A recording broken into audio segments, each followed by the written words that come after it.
Por supuesto. Recibir un querido amigo que está con nosotros y que se llama Marcelo Javier Areco. Yo lo conozco hace años, pero realmente nunca termino de memorizarme todo lo que el tipo es. Es coach ontológico internacional, máster en psicología organizacional y gerenciamiento, licenciado en recursos humanos, profesor de la Universidad Argentina de la Empresa, coordinador de la carrera de una cantidad de cosas. Antes que nada les digo, es un capo. Ah, muy bien. Bien. Síntesis. Bien resumido. Resumo, así nomás. ¿Cómo estás, Marce? Gracias por acompañarnos. Muy bien, muchas gracias por la invitación, muchas gracias a todos. Hablábamos con producción para invitarte, porque decíamos, a un año de la pandemia, digamos, instalada, larga, se han tomado muchas herramientas. Y antes de empezar el programa, estábamos hablando justamente con Dani, decíamos que mucha gente se pasó al terreno de los sentidos, de empezar a encontrar un sentido de las cosas que está haciendo, que antes, por ahí, con todo el aturdimiento, le seguíamos de largo, ¿no? Pero hoy... Esa suerte de manual de vida que nos daban, que nos tiraron por la cabeza, decir, teníamos que vivir así, hacíamos eso. Y ahora, como nos obligaron a un parate, decimos, ¿y eso es lo que queremos? ¿Esto tiene sentido? ¿Esto es lo que quiero? Me imagino que te deben llover personas con este tipo de procesos, ¿no? Sí, si me permite les voy a contar un cuentito. A ver. para ejemplificar esto. Resulta que había en un pozo muy hondo, había sapo, ponele, ¿sí? una rana. Y no podía saltar, no podía salir. ¿Sí? Saltaba y lo intentaba y no podía salir. Entonces llega un conejo y le dice, ¿qué te pasa? No logro llegar a salir. Bueno, quédate acá, ya vengo, voy a buscar una escalera. Y entonces el conejito sale corriendo a buscar la escalera. Y cuando vuelve con la escalera, la rana estaba afuera. Y le dice, ¿qué pasó? No, justo cuando te fuiste cayó una serpiente. Y esto me obligó a salir. Tuve que pegar el salto de mi vida, digamos. No. Claro. Tal vez el COVID vino para que peguemos el salto de la vida, ¿no? El salto que no estábamos dispuestos a dar. Claro. Entonces esto nos predispone, nos precipita a tener que ver que ahora es nuestro mejor salto. Mirá. Porque hay gente que posta dice, ¿para qué estoy haciendo las cosas? Claro. Hay gente que pegó el salto también de una manera positiva en plena pandemia. El caso de mi amiga Florencia Pomper, que hasta se casó.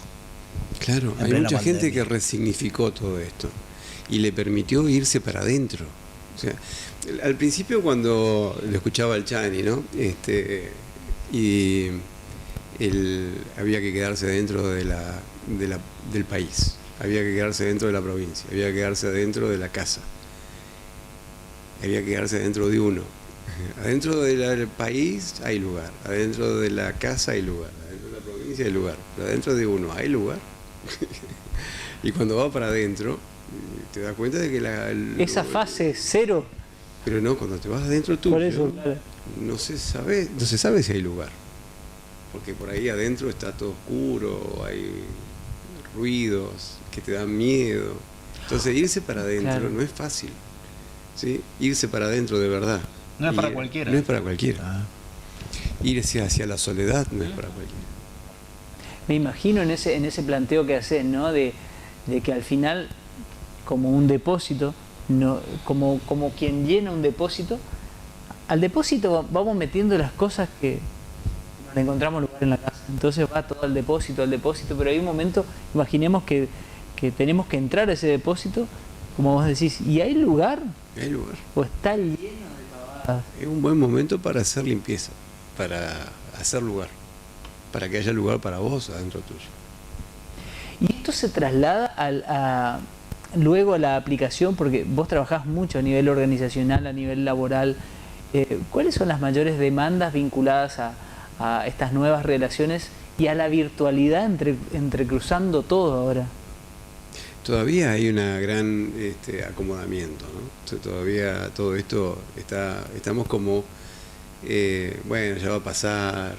Y empezó a caer la ficha de que va a pasar, pero va a pasar lento. O sea, que todavía no se sabe para cuándo. Entonces esta normalidad es como que de algún sentido se vino a quedar. En algunos casos, por ejemplo, acá en Corrientes, hay algunos datos bastante interesantes al respecto de algunas instituciones públicas que trabajan mejor, con menor cantidad de gente que la que tenían anteriormente. Que bueno, las mejor. oficinas empezaron a aprender también que menos era más, digamos. Claro. De hecho, mucha gente, me incluyo, trabajó mucho más en pandemia que en una situación normal, porque estabas en tu casa, porque a las 10 de la noche todavía estabas bien y che, te falta algo y hacelo y tal. Y terminabas trabajando el doble sin cansarte tanto y sin estar estresado, digamos.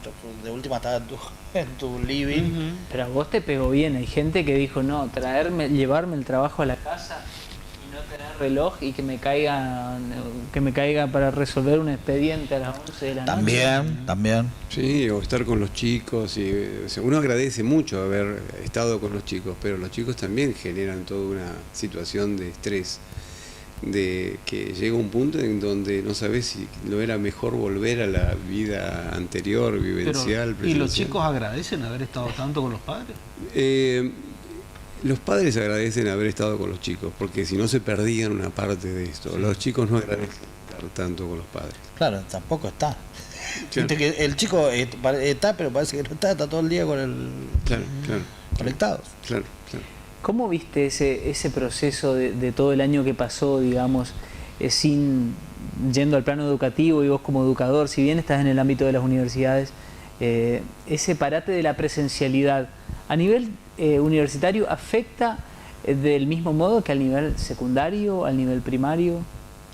Yo no estuve mucho en el tema de la educación, porque yo me dedico más a las universidades. Claro. En las universidades, por lo menos lo que yo pude ver es que este tema de la virtualidad se abrazó muy bien. En todas las universidades tuvieron que generar plataformas en donde la información, los temas están más estructurados, están bien organizados. Desde el punto de vista de las casas y del trabajo, apareció tal vez otro concepto también nuevo, que es si estás al frente de tu vida o no. ¿Sí? Si vos sos protagonista, entonces, ¿cómo convivís con tu casa? ¿Cómo convivís con la virtualidad? Pero si vos estás al frente o no.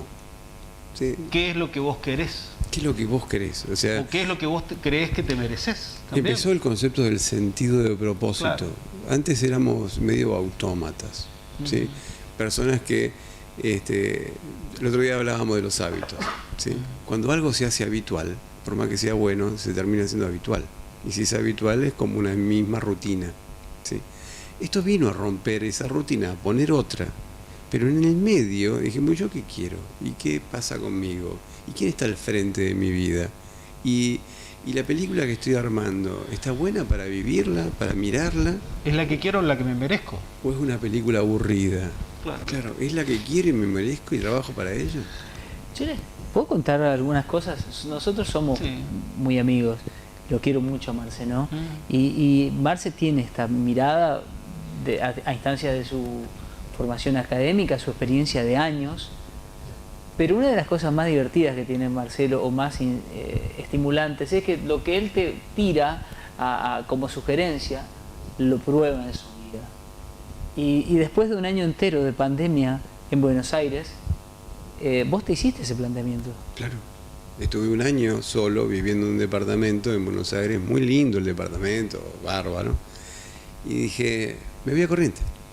Y me vine a vivir. Bueno, aclaremos que la pandemia de Buenos Aires no tuvo muchas coincidencias con la corriente, digamos. Nosotros estuvimos en fase 5 mucho antes. Sí. Tuvimos un clima ameno toda la pandemia. Pero Buenos Aires... Durísimo. Buenos Aires estuvo encerrada.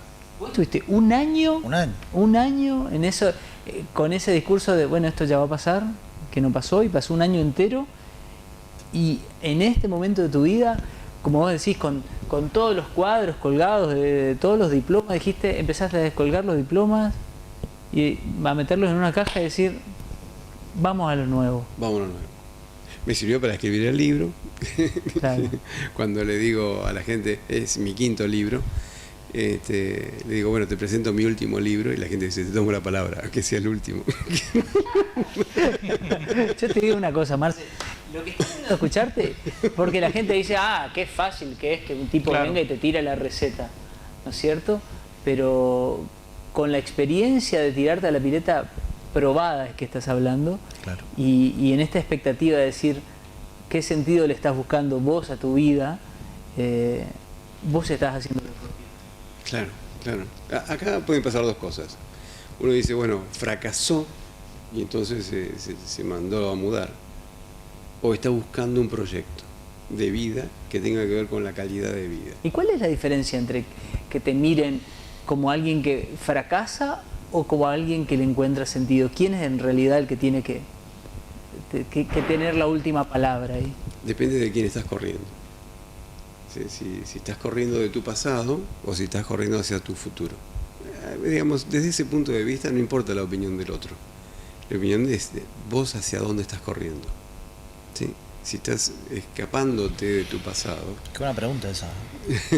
Claro, porque el fracaso en realidad, la perspectiva del fracaso es una cuestión individual, no colectiva. Claro. Y nosotros lo que teníamos era como un parámetro colectivo, decirte vos sos un fracasado por un contexto de cosas que no se dan, pero no sé si en el fondo eso vos querías. El fracaso es una cuestión individual, no colectiva. Sí, un ser humano, ¿qué es ser humano? ¿Qué es ser humano? Perdón si es muy aburrido esto. No. Estamos entrando Estoy a punto de descorchar esto. Yo creo que va vino para entender estas teorías. Sí, nos quedamos más tarde. ¿Qué es ser humano? ¿Sí? Ser humano es memoria. ¿Sí? Lo que nos constituye de un bebito al adulto que somos es la memoria. Memoria celular, memoria genética, memoria cultural, memoria de tradición, memoria alimentaria. ¿Sí? Todo este conjunto de cosas fue formando la persona que sos. Esta pregunta de qué es el presente, para las personas que creen que el mundo, el ser humano es memoria, entonces el presente no existe. El presente es historia. Si el ser humano es memoria, tu presente es historia. Desde el punto de vista de la historia, entonces uno dice, fracasaste. Ahora, si el ser humano es proyección de futuro y busca ser la persona que cree que es, pero no lo está siendo, entonces yo vine a Corrientes a buscar la persona que creo que soy y no lo estoy siendo, o no lo estaba haciendo. Y para quien está mirando y dice, ¿y cómo se come esto? ¿Cuál es el primer paso que hay que dar para mirarse al espejo y decir, yo estoy realmente siendo quien quiero ser o quien vine a ser y no estoy siendo? El primer paso es afrontar la locura. Porque vos estás tranquilo en tu jaula. Tranquilo, ¿viste? Metido en tu jaula y creyendo que tenés espacios de libertad dentro de tu jaula. Y conformando a todo el mundo también. ¿En tu jaula o tu cárcel? En tu jaula, en tu cárcel. Me gusta la palabra jaula, por lo de pajarón. Pero vos estás adentro de tu cárcel, tranquilo, creyendo que tenés espacios de libertad. Pero ¿qué te da la cárcel? Te da seguridad. Y cuando uno decide salirse de su espacio de seguridad, de salirse de su cárcel, empieza el concepto de la libertad. Y no es para cualquiera la libertad, porque tenés que afrontar. El famoso área de confort, digamos. Salir del área de confort, por más que sea una cárcel, pero te da esa seguridad, por eso es confort. Cuando salís de ese confort, tenés que enfrentar la incertidumbre. Y la incertidumbre, fuera de esa seguridad, puede ser locura. Entonces, guarda, o sea, dar ese salto al vacío, para algunas personas es casi un sinónimo de locura, para otras es una aventura. Para mí es una aventura. Muy bien. Pensado en términos de la incertidumbre con la que vivimos hace un año, ¿no debería ser algo peligroso plantarle una sonrisa a la incertidumbre, ¿no? y meterle para adelante? ¿Quién la tiene comprada? ¿Qué sabemos que va a pasar en el futuro? Lo único que tenemos es el presente. Y así que pegar el salto en el presente. Me encantó. ¿Vas a poder venir más seguido? Sí, siempre que me inviten y abran la botella. Sí, claro. La próxima abrimos la botella. La primera me trajeron así con el olor. Gracias por venir. Sí, gracias, Marce, por estar con nosotros. Muchas gracias.